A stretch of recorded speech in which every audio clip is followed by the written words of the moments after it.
평화 인사를 나누시겠습니다. 주님의 평화를 빕니다.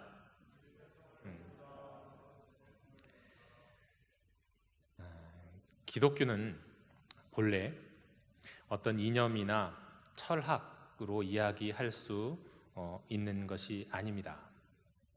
기독교는 어떤 무엇에 대해서 이야기를 하기보다 누구에 대해서 이야기해야 하는 그것이 기독교입니다.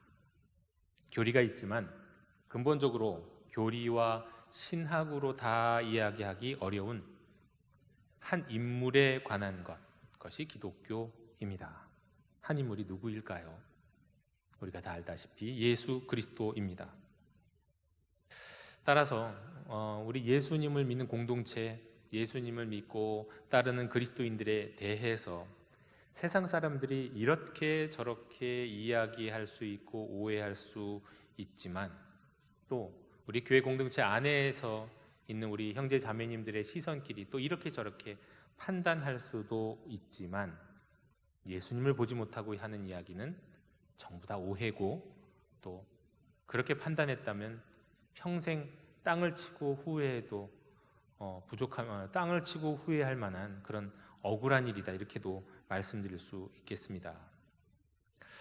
우리 교회가 이제 후반기에는 수요일마다 신앙의 기본 교리를 공부할 예정인데, 그럼에도 불구하고 우리가 교리가 인물, 예수 그리스도라고 하는 한 분을 대신한다고 한다면 그거는 자칫 바리새인과 같이 형식에 치우친 사람이 될 수 있다는 것을 견지하면서, 정말 언제나 어떤 상황에서도 가장 중요한 것은 예수님, 더욱 중요한 분이 예수님이시라는 사실을 우리는 잊지 말아야겠습니다.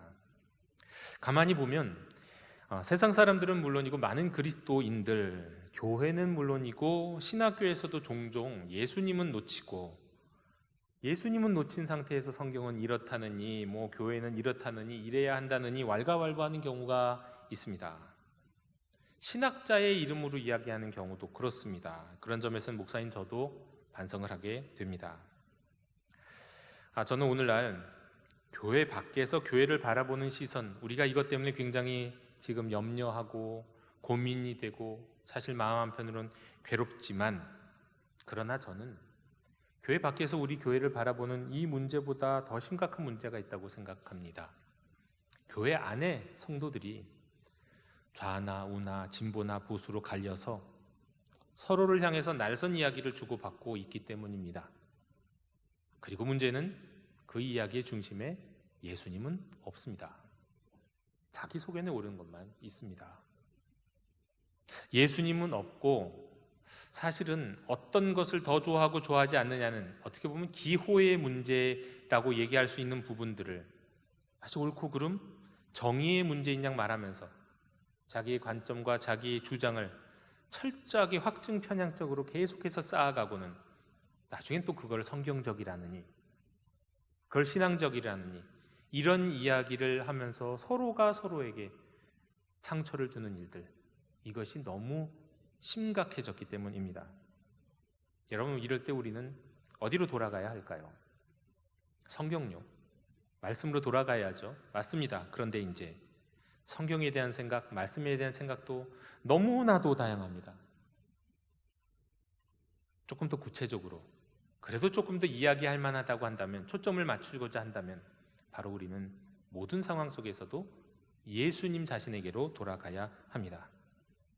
그건 마치 이것과도 같습니다. 도대체 예수님은 누구신가?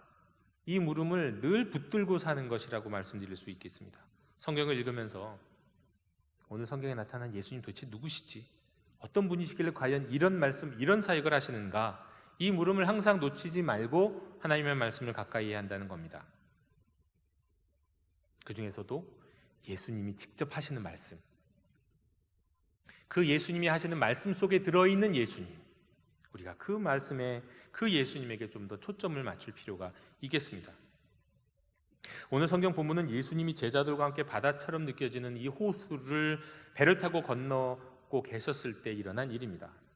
어두운 저녁에 배를 타고 건너편 끝으로, 또 보이지 않는, 어떻게 보면 이게 바다인지 호수인지, 사실은 호수이죠. 그러나 바다같이 그렇게 넓은 그런 곳을 예수님이 건너가자고 하셨습니다. 예수님이 인도하셨고요. 예수님이 처음으로 말씀하셨어요. 그런데 그렇게 예수님이 가자고 하셨고 예수님이 인도하시는, 심지어 예수님이 함께 계시는 그 길인데도 불구하고 큰 광풍이 일어나며 물결이 배를 덮칩니다. 그리고 배에 물이 가득 차서 가라앉을 지경이 되었습니다. 그렇습니다. 여러분, 하나님을 믿고 예수님과 동행하는 사람에게 만사 형통하다고 해서 아무런 일도 안 일어나는 것 아닙니다. 두려운 일, 시련, 괴로운 고난, 이런 것이 없는 게 결코 아니죠. 오히려 어떻게 보면 그런 모습들이 하나님의 살아계심의 증거가 될 때도 있습니다. 오늘 말씀 속에서도 예수님이 가자해서 가고 예수님이 지금부터 심지어 함께 계시는 그 상황에서 광풍이 붑니다. 고난과 시련이 다가옵니다. 제자들은 지금 그들의 생명의 위기를 경험합니다. 그때 제자들은 무서워했죠. 그리고 아마도 추측컨대 마지막 수단으로 예수님을 흔들어 깨웁니다. 그런데 그냥 깨우는 게 아니었습니다. 예수님께, 선생님이요, 우리가 죽게 된 것을 왜 돌보지 않으십니까? 따지듯이, 원망하듯이 주님을 흔들어 깨웁니다. 아마 제자들도 배에 물이 들이닥쳤을 때, 바람이 불었을 때 기도했을 겁니다. 하나님께 이 위기, 이 고난, 이 시련을 넘어갈 수 있게 해달라고 분명히 기도했을 겁니다. 그리고 열심히 최선을 다해서 할 수 있는 모든 방법을 다 동원해서 배가 가라앉지 않도록 노력을 했을 겁니다. 그런데 방법이 없습니다. 이제는 정말 난파선이 될 지경입니다. 그리고 모두 다 물에 빠져 죽을 수밖에 없는 그런 상황이 되어버렸습니다. 여러분, 이와 같이 사람들은, 우리 그리스도인들은 하나님의 침묵, 우리가 열심히 노력하고 기도하고 하나님께 간절히 바랬는데도 불구하고 하나님이 침묵하실 때, 그런 상황에 맞닥뜨리게 되면 의심에 빠질 수 있습니다. 불신앙에 빠질 수 있다는 얘기입니다. 이 제자들조차도 지금 잠시나마 지금 그런 순간을 맞이한 겁니다. 지난 금요일 골방 기도회 때는 제가 간증 영상을 보여드렸습니다. 제가 아주 감동받은 영상이라 보여드렸는데요. 그 간증 내용 중에서 저에게 특별히 와닿았던 부분이 있었습니다. 너무도 소중하고 이쁘고 똑똑한 3살짜리 딸아이가 어느 날 갑자기 뇌전증을 앓게 되었습니다. 경련이라고 하죠. 아이 엄마는 자신과 가족은 물론이고 자신을 아는 모든 사람들에게 기도 편지를 썼습니다. 가족들은 다 새벽 기도하고요. 그리고 병원에 입원해서는 여러 가지 검진을 하고 그리고 이제 치료를 진행하는데 아무것도, 사진에서는 아무것도 안 나와서 수술도 할 수 없고 기존 약물 요법으로 최고 단계까지, 정말 더 이상 약을 투입할 수 없을 정도의 단계까지 했지만 그래도 나아지지 않고 점점 악화됐습니다. 그래서 어쩔 수 없이 정말 견디기 어렵고 고통스러운 새로운 요법을 이 3살짜리 여아이에게 시행할 수밖에 없었습니다. 그 요법은 기본적으로 아주 오랫동안 금식을 해야 하는 거예요. 때문에 이 엄마는, 간증자는 그 딸아이가 좋아하는 떡볶이를 한 입만 먹이라도 먹이고 그 다음에 이제 이 요법, 금식으로 들어가게 해주고 싶어서 그 마음에, 그 엄마의 마음에 하나님께 기도해요. 기도실에 가갖고 병원 기도실에서 기도합니다.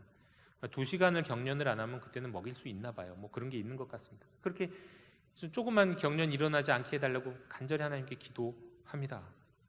그리고 이제 어느 정도 시간이 다 되어서 이제는 먹일 수 있겠다 싶은 그런 상황이 다 된 것 같은데, 그때 그 아이는 여지없이 다시 경련을 일으킵니다.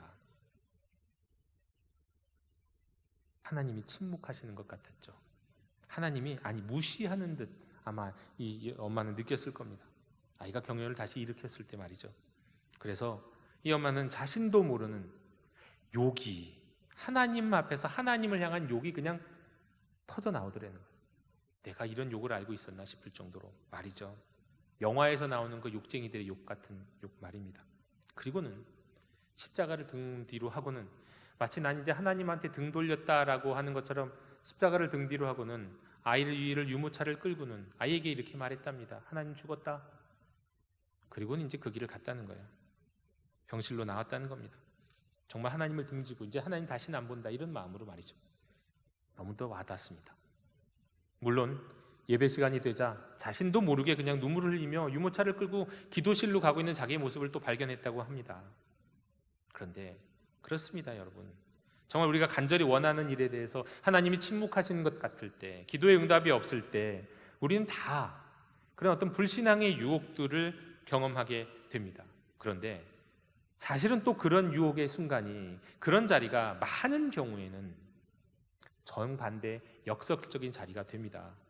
이 간증자에게 있어서는 오히려 그 자리가 나중에는 주님을 더 알아가고 영적 깊이를 더해가고 시련 속에서 자신이 살아야 하는 의미를 발견하는 시간이 되었다고 고백했습니다.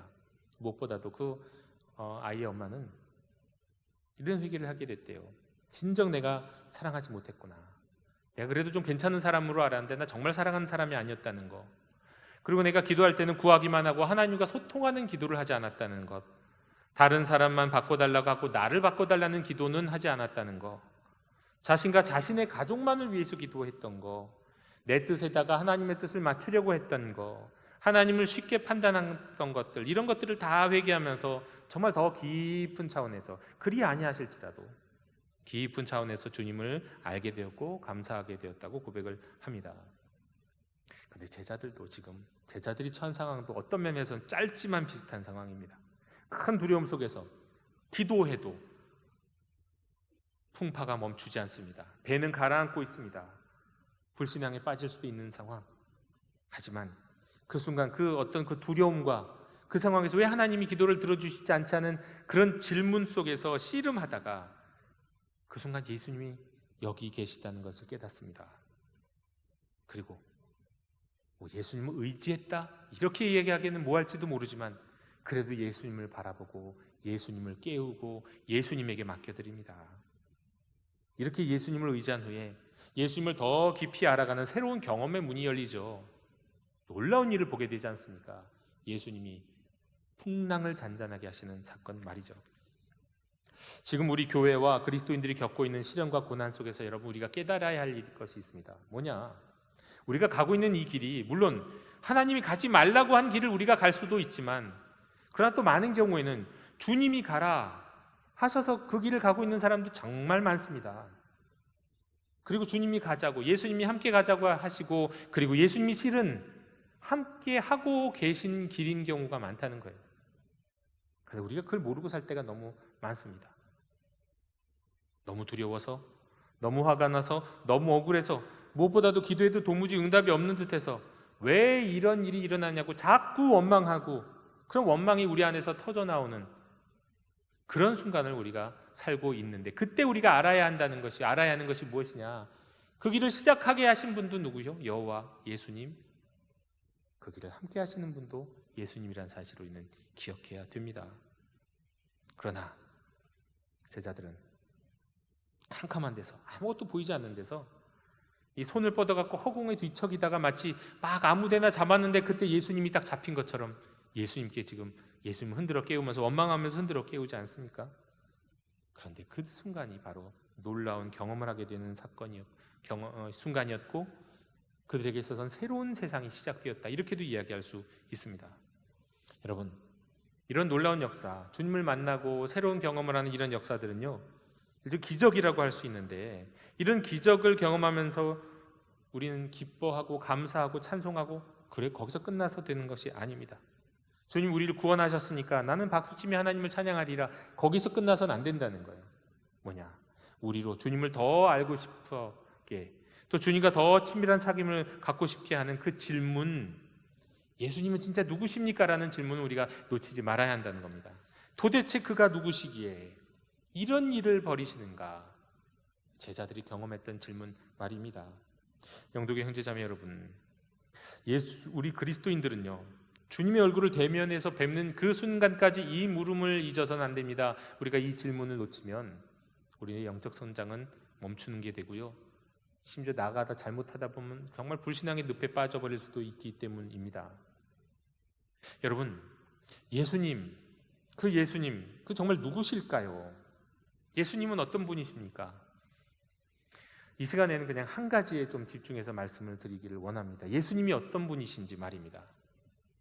성경을 읽다 보면 예수님이 하신 말씀을 통해서 예수님을 알게 되는 경우가 있습니다. 그래서 이제 듣다 보면 그 예수님의 말씀이 당시의 수많은 스승들과 수많은 어떤 철학적인 어떤 신학적 사조들과 좀 다른 이야기를 하시는 경우를 보게 됩니다. 그때마다 이게 진짜 예수님의 정말 모습이구나 하는 것을 알게 되거든요. 그 중에 한 가지 이야기를 전해드리기를 원합니다. 마가복음 12장 28절에서 30절까지 예수님이 서기관과 이런 대화를 나눴습니다. 서기관 중 한 사람이 그들이 변론하는 것을 듣고 예수께서 잘 대답하신 줄을 알고 나와 묻되 모든 계명 중에 첫째가 무엇이니까? 예수께서 대답하시되 첫째는 이것이니 이스라엘아 들으라 주 곧 우리 하나님은 유일한 주시라. 내 마음을 다하고 목숨을 다하고 뜻을 다하고 힘을 다하여 주 너희 하나님을 사랑하라 하신 것이요. 첫 번째 계명을 묻는 이 질문, 서기관의 질문에 예수님의 대답은 너무 뻔한 대답이었습니다. 모두가 다 알아요. 유대인들이면 다 그렇게 생각하는 신명기 6장 5절 쇠마의 말씀은 그냥 외웠을 뿐입니다. 그런데 여기까지만 읽으면 우리 예수님이 어떤 분인지 나타나지 않은데요, 그 다음의 이야기가 중요하죠. 그런데 묻지도 않은 둘째를 대답하십니다. 이건 둘째가 아니에요. 둘째인 것 같으나 사실은 첫째 안에 있는 첫째 둘째입니다. 이것은 당시 유대인들에게 굉장히 낯선 대답, 우리에게는 너무도 익숙하지만 유대인에게는 낯선 대답이었습니다. 31절입니다. 둘째는 이것이니 내 이웃을 내 자신과 같이 사랑하라 하신 것이라. 이보다 더 큰 계명이 없느니라. 그렇습니다. 여러분, 하나님을 사랑해야 한다는 걸 모르는 유대인들은 없습니다.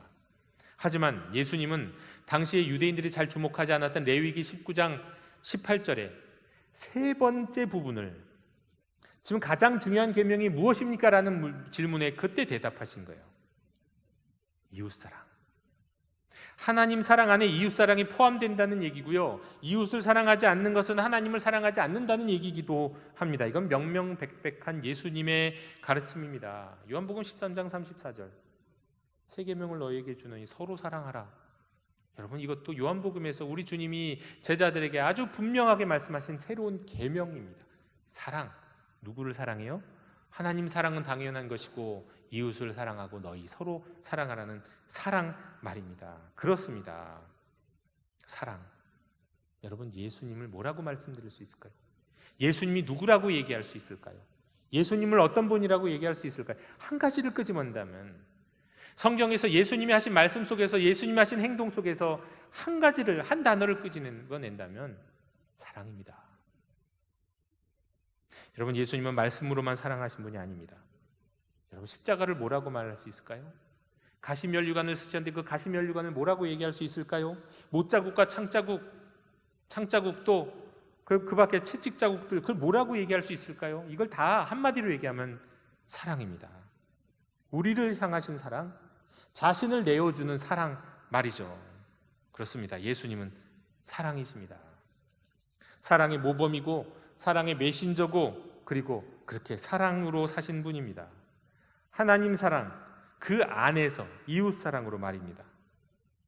이런 주님의 사랑을 보아 알게 되었을 때 다시 한번 우리는 질문을 할 수 있어야 됩니다. 대체 그가 누구이기에 그분은 그렇게 사랑을 설파하시고 그분은 그렇게 사랑하면서 사시고 그리고 사랑을 위해 죽으셨는가? 대체 누구이기에? 이 질문을 우리가 놓치지 말아야 한다는 겁니다.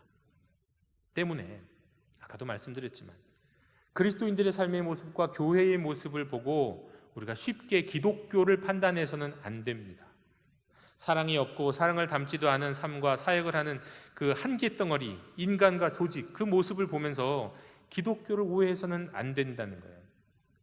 왜냐하면 진짜 기독교의 시작은 예수님이고 진짜 기독교의 본질은 예수님의 사랑이기 때문입니다. 그렇지 않고 다른 사람을, 어떤 조직을 보면서 판단하는 것은 오해요. 또 그 인생에서는 가장 억울한 일이 될 겁니다. 물론 이게 다가 아닙니다.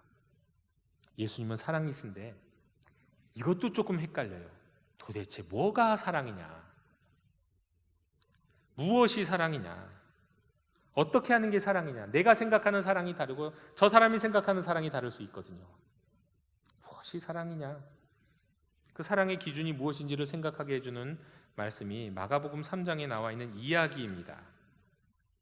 여기서 예수님은 늘 그렇듯이 안식일에 회당에 들어가셨습니다. 그 회당에는 손 마른 사람이 있었죠. 거기서 예수님이 안식일에 무슨 일을 하는지를 지켜보고는 예수님을 고발하려고 하는 사람들이 지켜보고 있었습니다. 율법이나 전통의 기준에 따라 그것을 어기면 고발하려고 딱 대기하고 있는 사람들이 있었죠. 예수님이 이들의 생각을 다 알고 계셨지만 그러나 그들 앞에서 보란듯이 손 마른 사람에게 손을 내밀라 하고는 그 손을 고치셨어요.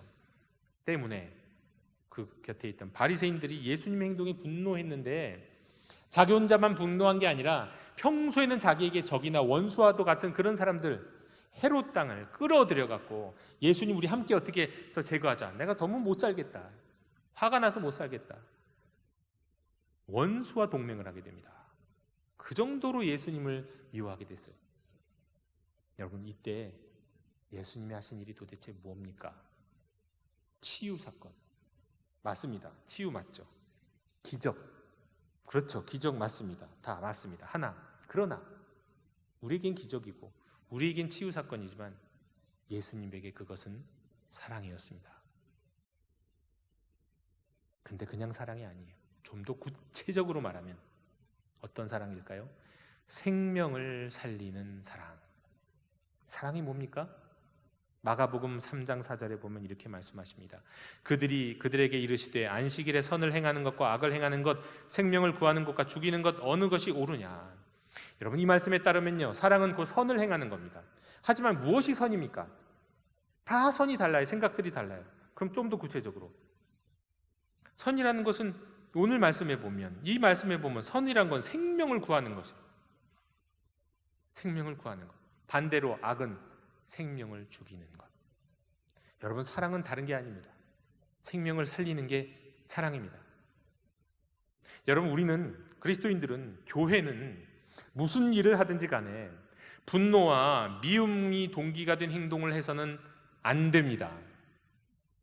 무슨 일을 하든지 간에 그 일의 동기는 사랑이어야 됩니다.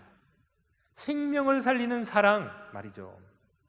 사랑으로 생명을 살리고자 하는 동기로 행하지 않는 모든 일들은 그것이 아무리 합리적으로 보이고 그럴 때 보이고 나름대로 논리적인 이유가 있다 할지라도, 심지어 그거는 누군가의 억울함을 풀어주는, 그래서 정의로운 일처럼 보인다 할지라도 말이죠, 그거는 사실 주님과는 아무 상관이 없는 거예요. 그에게만 의미가 있는 것이지 하나님께는 의미가 없는 일입니다. 아니, 의미가 없는 일이 아니겠네요. 오히려 주님 앞에서 마귀의 고속거리를 만들어주는 일이 될 수 있습니다. 그것이 교회의 이름으로 이루어진 것이든 그리스도인의 이름으로 이루어진 것이든 말이죠. 여러분, 사랑이 없으면 아무 소용이 없습니다. 생명을 구하는 일, 살리는 일이 아니면 무익한 거고 유해한 것입니다. 영도교 형제자매 여러분, 저와 여러분이 예배드리는 이 시간에 우리가 교회를 비우고 온라인으로 비대면으로 예배를 드리는 이 이유가 무엇입니까? 정부의 지침이니까? 안 따르면? 교회가 피해를 보니까?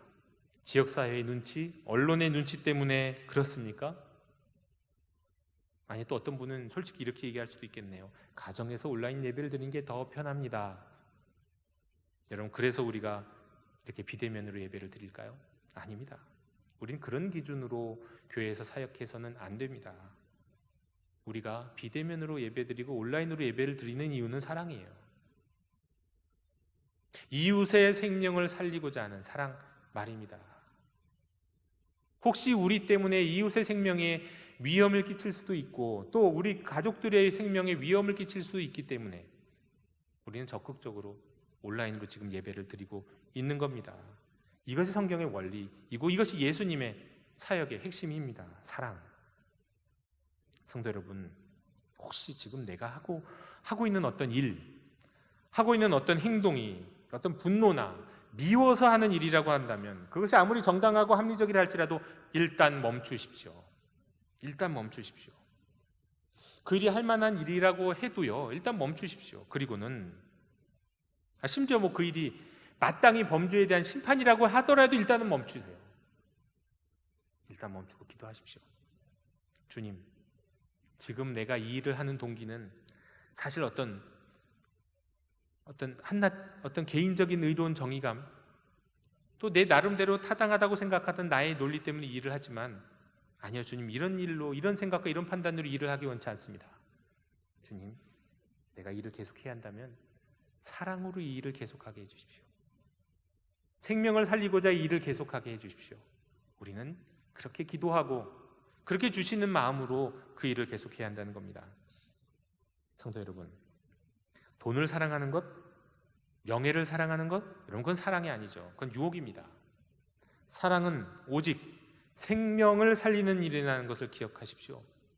여러분, 자기 몸을 내어서 불사르는데 던진다 할지라도요, 순교한다 할지라도 그 목적이, 그 이유가 사랑이요, 생명을 살리기 위한 것이 아니라면 그건 사랑이 아닌 겁니다. 순교처럼 보이지만 순교가 아닌 겁니다. 때문에 사랑, 이것이 기독교의 본질이요, 예수님이 누구인가에 대한 수많은 물론 대답이 있겠지만 그 중에서 가장 중요한, 절대로 빼어놓아서는 안 되는 하나의 대답입니다. 예수님은 사랑입니다. 영도교회 형제자매 여러분, 이런 말을 들어보신 적 있으십니까? 기독교의 이상은 시도된 적도 부족함이 발견된 적도 없다. 그것이 어려운 일임을 알았기에 남겨져 있다. 체스터턴이라는 분의 말입니다. 제가 이 말을 처음 들었을 때는 굉장히 멋지다는 생각이 들었습니다. 일단 옳고 그른 것을 떠나서 참 말이 멋지네. 그런데 여러분은 동의가 솔직히 되시는지요? 기독교 이상, 그러니까 진짜 기독교는 아직 시도가 된 적 없다는 얘기예요. 근데 이해가 되는 부분도 있습니다. 생명을 구하는 일, 생명을 살리기 위해서 내 몸을 다 던지는 그 일은 그게 얼마나 어려우면 아직 제대로 시도된 적이 없다고 이 사람은 이렇게까지 얘기할까요? 그만큼 힘든 일이라는 겁니다. 또 한 가지, 이 생명을 살리는 일은 부족함이 발견된 적이 없대요. 그러니까 정말 생명을 살리는 사랑은 그것이 미숙해 보이고 투박해 보이는 일이라 할지라도 그것이 정말 생명을 살리고자 헌신한 것이라면요, 겉보기와 상관없이 그 동기만으로도, 그 목적만으로도 부족함이 없다는 얘기일 겁니다. 완벽한 것이라고 얘기하는 거죠. 그러니까 방법보다 목적, 동기라는 겁니다. 그리고 이 사랑은 마치 한 번도 시도된 적이 없는 것 같이 어려운 일이고, 또 이거는 이 사랑은 너무나도 완벽한, 부족함이 없는 것이기 때문에, 어려운 것인 것을 알기 때문에, 그런데 또 우리에게는 그 사랑할 수 있는 기회가 계속 남아있다. 이것이 체스터턴의 이야기입니다. 그렇습니다. 사랑하는 것 쉽지 않죠. 그러니까 예수님이죠. 예수님이니까 그렇게 사랑하셨겠죠. 하지만 예수님이 하셨을 때는 우리에게도 하라고 하시는 거예요. 예수님이 말씀하실 뿐만 아니라 예수님이 몸으로, 사역으로, 삶으로 보여주신 것은 너희도 나의 모습을 보고 따라라 라고 말씀하시면서 우리에게 그렇게 행하신 것입니다. 그렇게 말씀하신 겁니다. 불가능해 보이지만 그래도 우리는 시도할 수 있다는 거예요. 여러분, 우리는 지금 이 시대에 다른 어떤 것보다 억울해 죽겠다 뭐 이런 이야기들 다 일단 내려놓고요, 미움과 분노보다도 지금 이 시대에 우리가 다시 한번 시도해야 할 일이 있다면, 예수님이 세상을 사랑하시고 이 사람들을 사랑하셨던 그 사랑을 본받아서 우리도 사랑하는 일을, 그 일에 한번 우리 인생을 던져보고 시도해 봐야 할 것입니다. 정리합니다. 여러분, 기독교는 무엇에 관한 것이 아니라 누구에 대한 것이라고 말씀드렸습니다. 그 누구는 예수님입니다. 예수님이 누구이시기에 그런 놀라운 말씀과 사역들을 하실 수 있었을까요? 예수님은 사랑이시기 때문에, 그리고 그 사랑은 다름 아닌 생명을 살리는 사랑이었다고 말씀드립니다. 영도교 형제자매 여러분, 정말 우리 모두 주님의 얼굴을 대면하는 그날까지 예수님이 누구신지에 대한 질문을 우리가 멈추지 않았으면 좋겠습니다. 예수님이 정말 사랑이시라는 것을 우리가 경험하고 깨닫고 체득하고 살아갔으면 좋겠습니다. 그리고 그 사랑은 다른 사랑이 아니라 생명을 살리는 사랑이라는 것을 늘 기억했으면 좋겠습니다. 그리고 오직 남은 인생, 모든 선택의 순간마다 사랑을, 생명을 구하는 일을 선택할 수 있는 저와 여러분이 꼭 되실 수 있기를 주님의 이름으로 축원합니다. 기도하겠습니다. 주님, 저희로 사랑이신 예수님을 본받아 사랑하며 살게 해 주시옵소서. 사랑 외에 수많은 교리들은 일단 내려놓고 오직 사랑이셨던, 생명을 살리기 위해 자신을 내어주셨던 예수님을 따르게 해 주시옵소서. 사랑이 아니면 멈추게 하시고 무슨 일을 하든지 간에 먼저 사랑하는 마음을 기다리게 해 주시옵소서. 사랑하는 마음으로 가정을, 사랑하는 마음으로 나라와 민족을, 사랑하는 마음으로 교회를 위해 헌신하고 또 애쓰는 저희들이 될 수 있도록 도와주시옵소서. 예수 그리스도 이름으로 기도드립니다. 아멘.